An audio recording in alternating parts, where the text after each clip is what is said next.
Before he died, George Jones told Alan Jackson a secret that would change the course of his life. A quiet moment between two country legends, spoken in the final years of George's life, that Alan carried in silence for years. No press, no announcements, just a private understanding between friends. To the world, George was the greatest voice traditional country music had ever known. Alan was his natural heir, the man who stopped mid-performance at the CMAs to honor him when few dared to. Their bond ran far deeper than most realized. Behind closed doors, George saw in Alan a kindred spirit, someone who understood what country music was and what it was becoming. Before he died, George shared something with Alan that would shape the rest of his career. A truth about legacy, responsibility, and the future of the music they both loved. What did George Jones say in those final conversations, and why did Alan keep it to himself for so long? Alan Jackson's story begins far from the spotlight, in the small town of Noonan, Georgia. Long before he set foot on a stage, he was the youngest of 5 children, growing up in a modest home built around music, faith, and family. His father was a mechanic, his mother a homemaker. They didn't have much, but the radio was always on, and what came through those speakers would shape Alan's entire sense of identity. Among the voices that echoed through his childhood, none stood taller than George Jones. That mournful, aching sound, equal parts strength and fragility, reached Alan at an age when most children were still learning the alphabet. Songs like The Grand Tour and He Stopped Loving Her Today weren't just hits, they were storytelling masterclasses. Alan absorbed them instinctively, studying the phrasing, the raw emotion, the way Jones could pull a listener into the heart of a lyric. By his teens, Alan was convinced that this was the only kind of country music that mattered. He started performing at local events, shaping his delivery in the same emotional tradition George had perfected. But his early years as a musician were anything but easy. The Nashville of the late 1980s was changing fast. Slick production, crossover hits, and music videos were pushing country toward pop territory.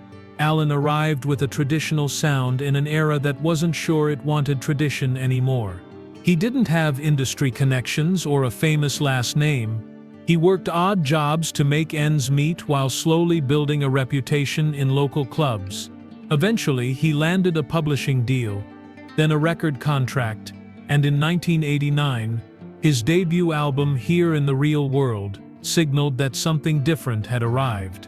The album leaned on steel guitars, fiddles, and timeless narratives rather than trends.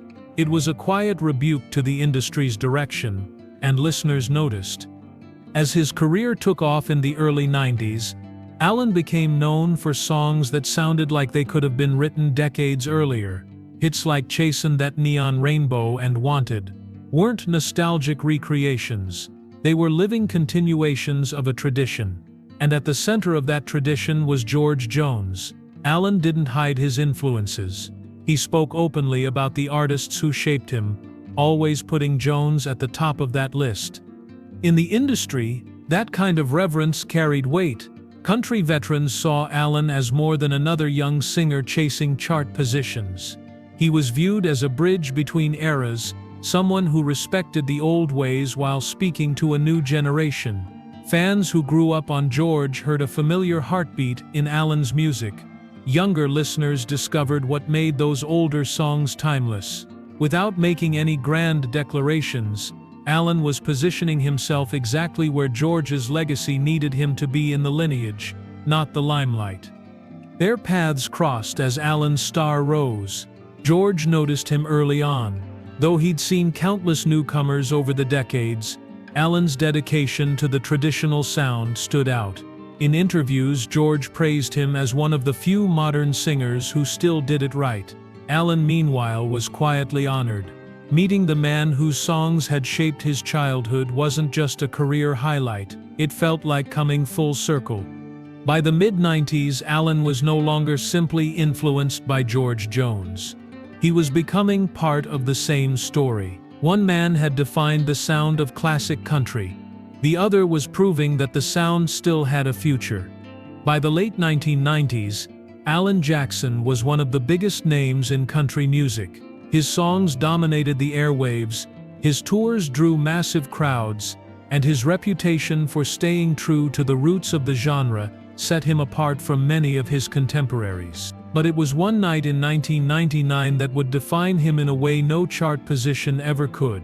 That year, George Jones released Choices, a song that was more than just another single. It was a reflection on his life, the good, the bad, and the regrets that came with age and hard living. Critics hailed it as one of his finest late-career recordings. Fans embraced it as a return to form for the man who had set the standard decades earlier. For George, the CMA Awards were meant to be a moment of recognition, a chance to stand on stage and deliver the song in full to his peers and the public.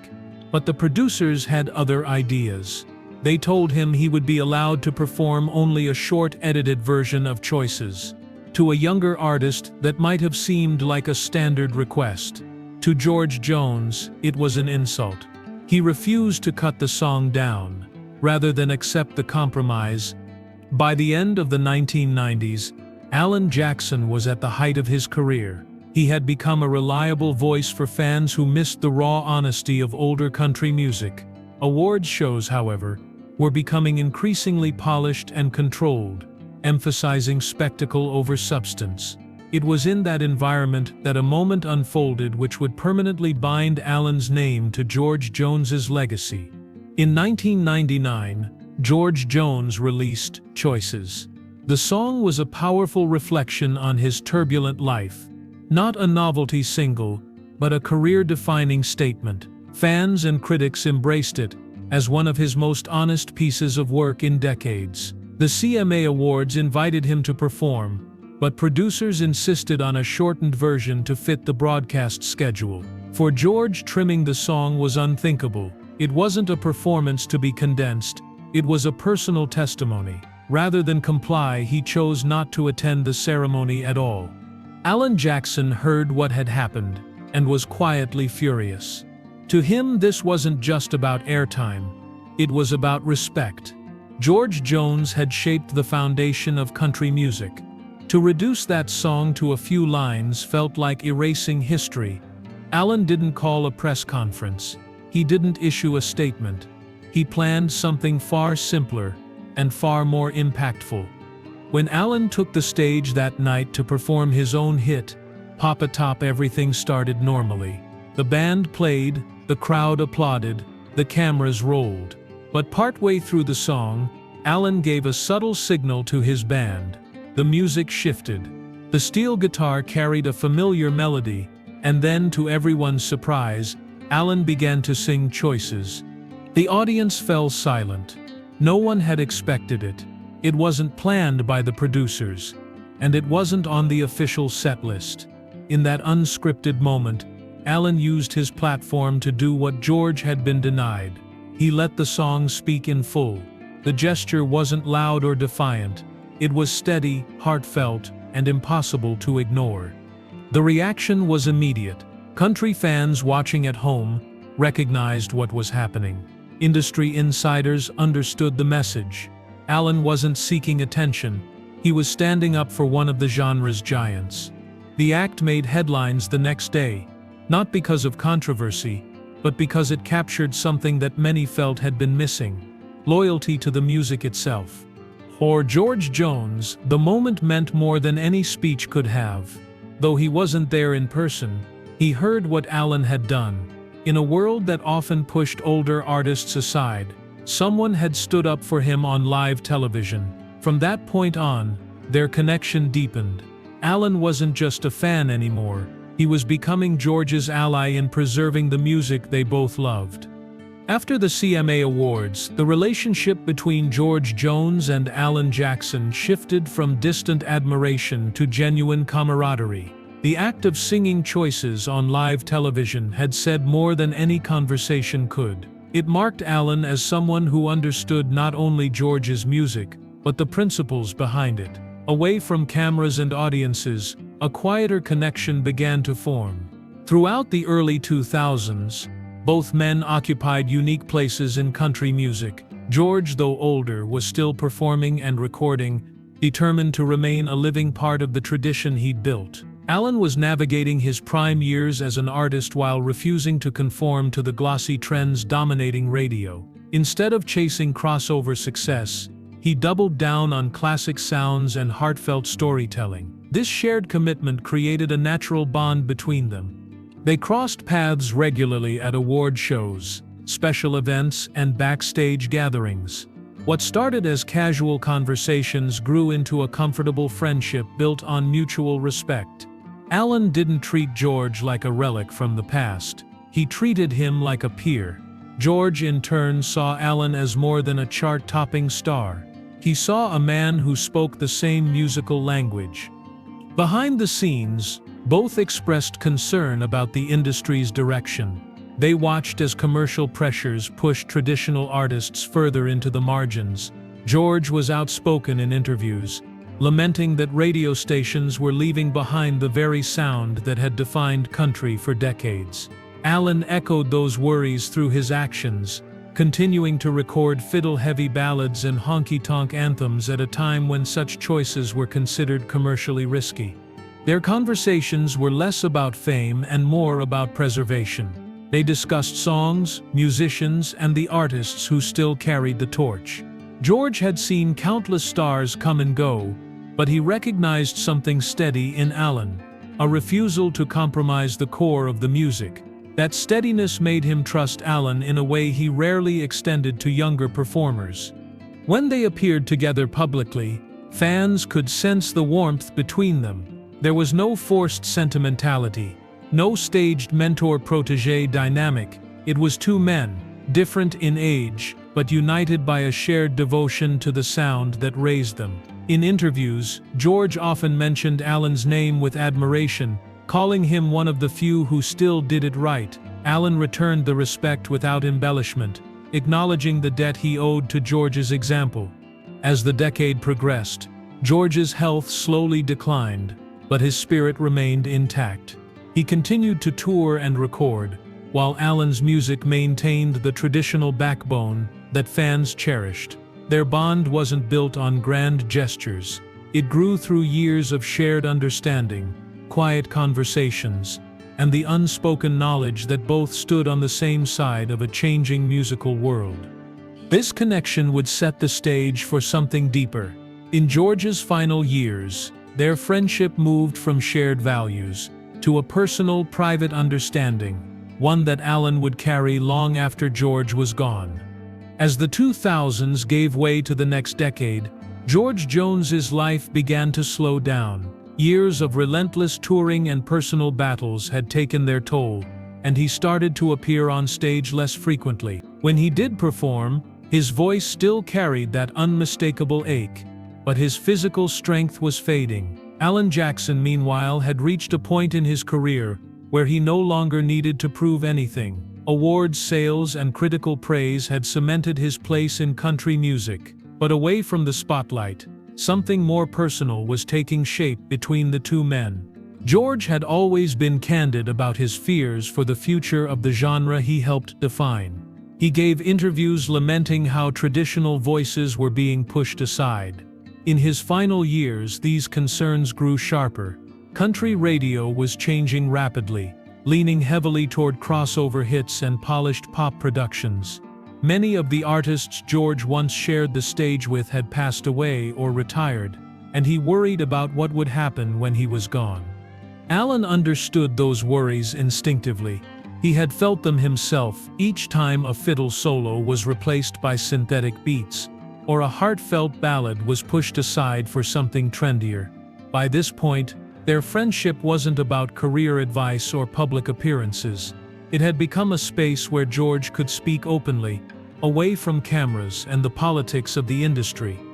People close to them have said that George trusted Alan in a way that was rare. He saw in him a musician who wouldn't bend to trends, someone who would keep the roots alive without needing to be asked twice. In those final years, George and Alan had several private conversations that weren't about nostalgia, but about responsibility. George knew his time was limited, and he wanted to leave the music in safe hands. Alan, characteristically, didn't make any grand declarations. He listened, absorbed, and carried those words quietly. There's no public transcript of these moments, and Alan has never given interviews revealing specific details. But the pattern of what followed speaks volumes. After George's death, Alan's career choices reflected a deliberate deepening of his commitment to traditional country. It wasn't a sudden shift. It was a quiet continuation of everything George valued. That unspoken understanding that someone needed to keep the flame burning became part of Alan's artistic identity. It wasn't a dramatic ceremony or a headline-grabbing moment. It was two men, alone, acknowledging that one era was ending and another had to step forward. George Jones couldn't control what happened to country music after he was gone, but he could make sure that someone he trusted would be there to defend it. And Alan Jackson, through his music and choices, accepted that responsibility without ever needing to announce it to the world. In April 2013, country music lost one of its greatest voices. George Jones passed away in Nashville at the age of 81, leaving behind a legacy that stretched across 6 decades. Tributes poured in from every corner of the industry. Singers, songwriters, and fans spoke of how his music had shaped their lives. But among all the voices paying their respects, there was one moment that stood apart. George's funeral was held at the Grand Ole Opry House, the stage that had witnessed so many milestones in his career. The pews filled with fellow musicians, friends, and fans who came not only to mourn, but to honor a man who had defined their genre. Television cameras rolled as the service was broadcast live, allowing millions to watch as country music collectively said goodbye to one of its founding pillars.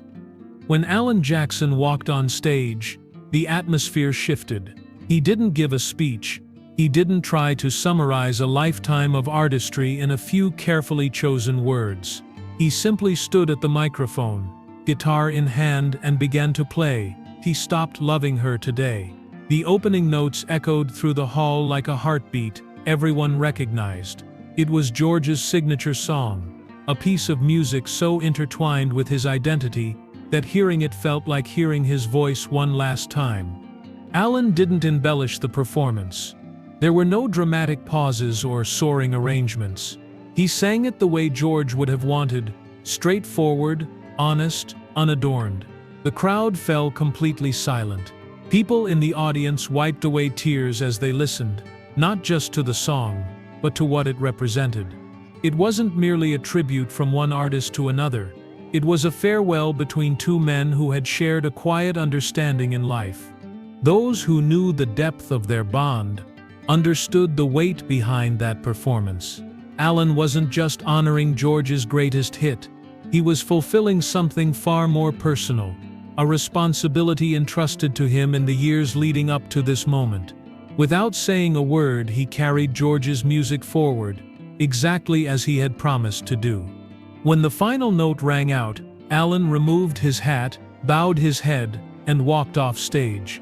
It was simple and untheatrical, yet it became one of the most enduring images from that day. The performance circulated widely afterward, shared by fans who described it as the emotional center of the entire service. In that quiet moment, Alan Jackson didn't just sing a song. He gave George Jones the kind of farewell that only someone who truly understood him could deliver. It was a closing chapter for one man, and a reaffirmation of purpose for the other.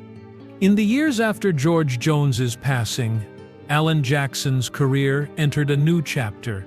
He had nothing left to prove commercially.